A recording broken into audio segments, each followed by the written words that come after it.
pointed out yesterday, concluding on Maldives, that's one of the most, I think, one of the most critical neighbors set of littoral islands that occupies probably the world's largest sea space around it, entitled to it. And it's critical, as I had pointed out, to our national security. More importantly, I had also pointed out, and maybe I had messed up on my words, it's far more important to me in my mind than Sri Lanka. Sri Lanka does not have that national security imperative vis-a-vis China and Indo-Pacific as Maldives, as I'll show you when I go to the map a little later. But more importantly, we need to double down on Maldives. We need to double down in our cultural linkage. We need to double down in our medical linkage. We need to double down on trade. It's amazing how much trade India can do with Maldives, and it's just not happened because of some bureaucratic hurdles in India. It's just unbelievable. In India used to be the preferred choice for medical tourism for Maldivians, but hey, suddenly it just vanished. It started going to Bangkok, it started going to Bangladesh and Sri Lanka, and the reason apparently was that some Babu scribbled on a piece of note and just took away the cashless facility that the Maldivians had. This is besides the fact, this is despite the fact that the primary healthcare center in Maldives is called Indira Gandhi Medical Center, which is absolutely a shame. So right now we have everything going for it. Let's see what Nasheed says, right? Nasheed described the financial package as super low cost development assistance, which he said was exactly what the Maldivians need. Genuine help from a friend to help us build critical infrastructure rather than eye-wateringly expensive commercial loans that leave the nation mired in debt, he said on Twitter, obviously alluding to China. An array of Indian-funded infrastructure projects are already underway in the Maldives, including a cricket stadium and a hospital in Hulmule, a 300 million port project in Gulhifalu, the redevelopment of an airport at Hani Madu, and water and sewage projects on 34 islands. He says, and what he says is the projects, what he likes about this, the Maldives has much more control over India-funded projects. Nasheed said the tendering process happens here, the award happens here, the monitoring happens here, and the labor can come from here. He said it really sinks into our economy, unlike the Chinese, where almost everything was just done by China, and there was absolutely no role to play for the Maldivians, right? And then what he says. So it's a balancing act, but everybody is getting into the act. India, besides this, he says, at the same time, the Maldives is reaching out to countries like the US and Japan. These are all actions by like-minded countries to support India's positions and to ensure that the Maldives government doesn't come under the undue influence from Beijing, Brewster said. But here, we also now need to include the other strategic partners of ours, the Kingdom of Saudi Arabia and United Arab Emirates, to ensure that that Maldivian, which were going to the Wahhabism, extremism path, are actually now redirected towards a far more liberal form of Islam, right? Then he says, and that is what I think Maldives brings to this whole space. Yet Nasheed said there was no question which one will be priority. We have no intentions of severing our relations with China, but because we are a center-right democratic party, we like like-minded friends, and we believe India is the biggest democracy, he said. It's India first. We'll always say that. We always say that. And this is what is important, folks. And here, as I said earlier, the defense, Pompeo had visited Sri Lanka and Maldives after Delhi talks and done a defense pact with Maldives. It is critical that all democracies are involved in protecting the Indo-Pacific Ocean, which is whether it is Maldives, even if it's Sri Lanka. Every one of them needs to be involved. More after the break. Let's continue, folks. I have an article. EM discusses furthering ties with UAE Crown Prince, and he'd been to Bahrain, got a strategic intent here. So look at where it is. Here is Bahrain. Right? As I've already told you, more or less UAE has kicked Pakistan out of its bucket, and that kind of puts a strategic shackles on Pakistan. Guess where he goes from here, right? He goes from here to Seychelles, right? Now, if you look at the quality of our effort of our reach, you've got to have to wonder why we keep worrying about what China is doing in our neighborhood. I mean, China has got a discredited Iran, somewhat, a bankrupt and useless Pakistan, a Sri Lanka which is bankrupt, and look at us. We've got a reach that goes all across all these folks, right? And a lot of these are also beginning to unshackle as Dowell goes to Sri Lanka.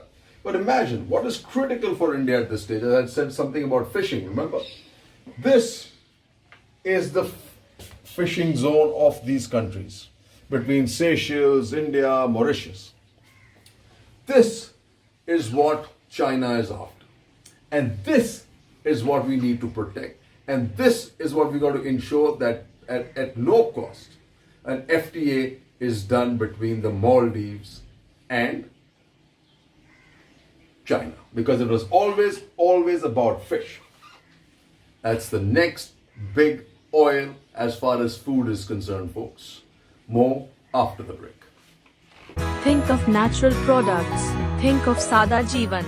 Hi folks, as I had mentioned earlier, there's an article here says Dowell to visit Lanka, Jaishankar to Seychelles. I showed you why Seychelles was so critical, as is Mauritius. And if you extend it a little further, even Mozambique, and I believe we have done some oil or gas deals in Mozambique. Mozambique is critical also for India's Indo-Pacific game plan. The other one is this interesting article, Dowell to attend key maritime meet in Sri Lanka. I remember I told you I made a presentation to the NSA in 2015 about what was happening in Maldives. One of my critical suggestions had been that we need to put up a disaster and security management system in the southernmost island of Gan in Maldives. At that time, I guess there's a conversation that was flowing in and around with the people who were available on the table was that we can't really do it unilaterally with Maldives because it won't look right. It'll look as if usurping of their rights. So somehow we had to get Sri Lanka involved. So this is something that seems to be in play because it says NSA Ajit Dowell will visit Colombo Friday to participate in the 4th trilateral maritime security cooperation meeting being hosted by Sri Lanka. This is the first time that the trilateral mechanism at the NSA level involving India, Sri Lanka and Maldives is being held in 6 years. This is an important point. This to me is another critical meeting, but here I suspect the NSA's real target is Maldives and lesser so Sri Lanka. But hey, whatever it is, right? It's good. What do we have there? Article by Sachin Prasha. India, Nepal move to normalize relations. And then Razul Laskar also writes the same thing. India and Nepal discuss boundary issue. A person familiar with developments said on conditions of anonymity that Shringla discussion with Oli included a candid review of the state of the bilateral relation. Now, folks, look at what's happening here, right? You have Maldives, which was first under Yamin, under China's camp, is kind of moved out and into India's camp. You have Oli, who was firmly in China's camp, but now you're beginning to see some movement there, especially since China has encroached into Nepalese territory and some domestic politics up at play there, and Oli's own sustainability. Sri Lanka still playing kind of hardball Rajapaksa, but I think he will also learn sooner than later that he really is not. I mean, the China has done a charm offensive or a money offensive on the Rajapaksas. But here it's only about Rajapaksa and China. It's really not about Sri Lanka and China, is it? This is the message that needs to be sent down to the population and the people of Sri Lanka, because what's happening today in Nepal, when now China has suddenly become the bad boy, the same thing needs to happen in Sri Lanka. China needs to replace India as the bad boy or as the villain of the piece. More after the break. In time and in a frame. Welcome back, folks. Another critical relationship in the Pacific that should actually, what's happening with the rest of the world with Taiwan. Also, if we play our cards right, should add further ballast to our Indo-Pacific policy, because as we look west, Taiwan's policy is also looking west, and that west stops at India, right? India has become an extremely critical component of both the west look policy of Taiwan and South Korea. So what's happening, which helps us, is a note in the New York Times. For Biden, pressure to embrace Taiwan is apt to be strong. President Trump has made cultivating close ties with Taiwan a critical part of the efforts to counter China's rising influence. He has significantly increased weapons sales to Taiwan's military, vowed to step up economic cooperation, and generally bolstered relations with the self-ruled democratic island even in his waning days. President-elect Joe Biden will most probably continue on a similar path without Trump's characteristic pugnacity. Now, just right off the top, this was a few days ago, we have an article by Sana Hashmi, editorial in the Hindustan Times, that says India must engage with Taiwan and not just because of China. Absolutely right. Taiwan is celebrating India and making an effort to win the hearts of the Indian community. This was manifested in Taiwan's Ministry of Foreign Affairs' first ever public celebration of Diwali at the Taipei Guest House on November 13th. Not only that, India is an important part of the Indo-Pacific region, and it's natural for India to collaborate with like-minded countries to pursue common interests. On one hand, China has emerged as a security concern for India, and on the other, Taiwan is willing to partner with major stakeholders in the Indo-Pacific to ensure global and regional stability and peace. Taiwan's inclusion and participation in the Indo-Pacific is significant and should be promoted by all. While a concerted policy is required for ensuring Taiwan's inclusion in the Indo-Pacific, India should be more forthcoming towards Taiwan. Okay. Taiwan's growing popularity in India is unprecedented. Now you ask me, man, it's unbelievable. The Indian government should sense the popular sentiment and consider a shift in its Taiwan policy. Several steps may be taken. First, initiating trade talks would be a welcome step. Singapore, New Zealand already have FTAs with Taiwan. Taiwan is an integral part of the regional supply chain mechanism, and a trade agreement with Taiwan will help India remain connected to the regional economic dynamism amidst attempts to decouple from China. Second, parliamentary visits should be restored, absolutely, from both sides. Third, to have a long-term perspective on the virtues of engaging each other. Fourth, an active exchange of ideas in the health sector and technology is critical. The objective of this deepening engagement is not to field ties with Taiwan as a countermeasure to growing animosity with China, but to dehyphenate India-Taiwan ties from India-China relations.